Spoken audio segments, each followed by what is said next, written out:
Halo semua, Assalamualaikum warahmatullahi wabarakatuh. Perkenalkan, nama aku Salogani Sahura dari UPBJJ Bandung. Pada kesempatan kali ini di tugas 3 mata kuliah Public Speaking, saya akan menyampaikan pidato tentang cara mencegah atau mengatasi kegugupan saat berbicara di depan umum. Coba jujur, siapa di sini yang kalau misalnya disuruh presentasi di depan kelas atau misalnya berbicara di depan umum, tangannya sumber keringat dingin dan jatuhnya langsung deg-degan? Tenang, Anda tidak sendirian. Itu namanya glossophobia atau disebut ketakutan berbicara di depan umum. Dan itu bukan masalah yang kecil. Tahukah Anda, menurut studi dari National Institute of Mental Health, sekitar 75% orang di dunia mengalami kecemasan saat public speaking.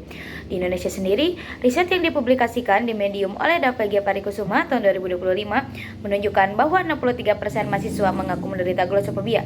Jadi, hampir 2 atau 3 teman kita di sini pasti pernah merasakannya. Nah, daripada kita makin minder gara-gara statistik tadi, saya punya hadiah kecil. Ini untuk membuktikan bahwa rasa gugup itu normal, bahkan bisa jadi lucu. Saya akan putar video singkat ini, tolong fokuskan perhatian Anda dan mari kita tonton bersama. Taufik wal hidayah, summa salatu wassalamu ala asrofil anbiya wal mursalin, summa salatu wassalamu ala Oke, bagaimana? Sedikit lebih rileks kan? Tidak tadi menunjukkan bahkan ketika kita gagal pun dunia tidak kiamat. Dan kadang itu malah membuat kita terhubung. Itulah intinya, gugup adalah energi yang salah alamat. Tujuan saya hari ini sederhana. Saya akan tunjukkan cara meretas rasa gugup itu, mengubahnya dari api yang membakar jadi api yang menaringi performa kita. Kita masuk ke bagian inti, tapi jangan terlalu tegang. Anggap saja ini sesi ngopi sambil berbagi tips and trik dari seorang teman juga yang sering deg-degan. Ketika kita gugup, tubuh kita otomatis mengaktifkan respon fight or flight. Jantung berdebar, napas pendek, dan tangan dingin. Ini bukan tanda Anda lemah, tapi tanda otak Anda salah mengira stage presentasi sebagai hutan yang penuh singa. Energi berlebihan itu adalah adrenalin. Jangan dilawan, jangan ditekan. Coba ubah perspektif. Anggap adrenalin itu adalah energi bantuan super yang dikirimkan tubuh karena Anda peduli dengan presentasi ini. Kita harus belajar menerima dan mengarahkan energi negatif ini, bukan menolaknya. Bagaimana cara mengarahkan energi tadi? Kuncinya ada di tempat yang tidak terduga. Ya, perut Anda.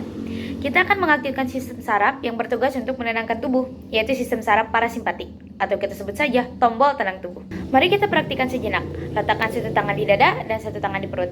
Tarik napas perlahan lewat hidung, rasakan perut yang mengembung, bukan dada selama 4 hitungan. Contohnya seperti ini.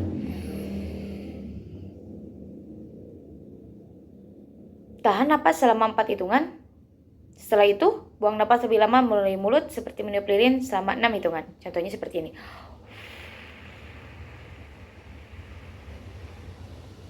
Ulangi 1-2 kali. Ritme 4-4-6 ini adalah trik sederhana. Tarikan napas yang dalam dan hembusan yang lebih panjang akan mengirim sinyal ke otak Anda untuk mematikan alarm tubuh. Coba lakukan ini 5-10 kali tepat sebelum Anda maju ke depan dan rasakan gelombang panik Anda mulai mereda. Banyak orang bilang, siapkan materi dengan baik.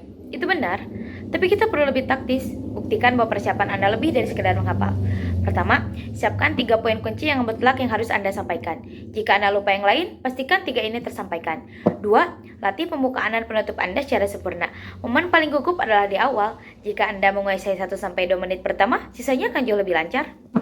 3, visualisasikan kesuksesan. Jangan bayangkan Anda gagal atau lupa. Bayangkan Anda tersenyum, berinteraksi dengan audiens, dan menyampaikan pesan dengan jelas. Teman-teman, ingatlah, gugup itu normal. Ini dialami oleh 75% orang dewasa dan 63,9% mahasiswa di Indonesia. Sumber Davagia Parikusuma tahun 2025. Anda bukan anomali, Anda adalah bagian dari mayoritas. Yang kita pelajari hari ini adalah 1. Akses tombol reset, ubah gugup atau adrenalin menjadi energi bantuan super. 2. Aktifkan sistem parasimpatik, gunakan teknik napas diafragma 4-4-6 untuk mengendalikan tubuh. Ketiga, latih kunci sukses, kuasai pembukaan, penutup, dan 3 poin kunci Anda. Kesimpulannya, glossophobia bukanlah tembok yang harus kita hindari, melainkan energi liar yang harus kita kendalikan. Ketika Anda naik ke panggung, Anda bukan sedang menghadapi singa, melainkan sedang membawa obor untuk berbagi cahaya. Harapan saya, jangan biarkan diri Anda masuk ke dalam angka 63,9% mahasiswa yang terhambat karena ketakutan. Kendalikan napas Anda, kendalikan energi Anda, dan mari kita taklukkan setiap panggung satu persatu dengan keyakinan yang baru. Terima kasih. Terima kasih atas perhatiannya. Wassalamualaikum warahmatullahi wabarakatuh.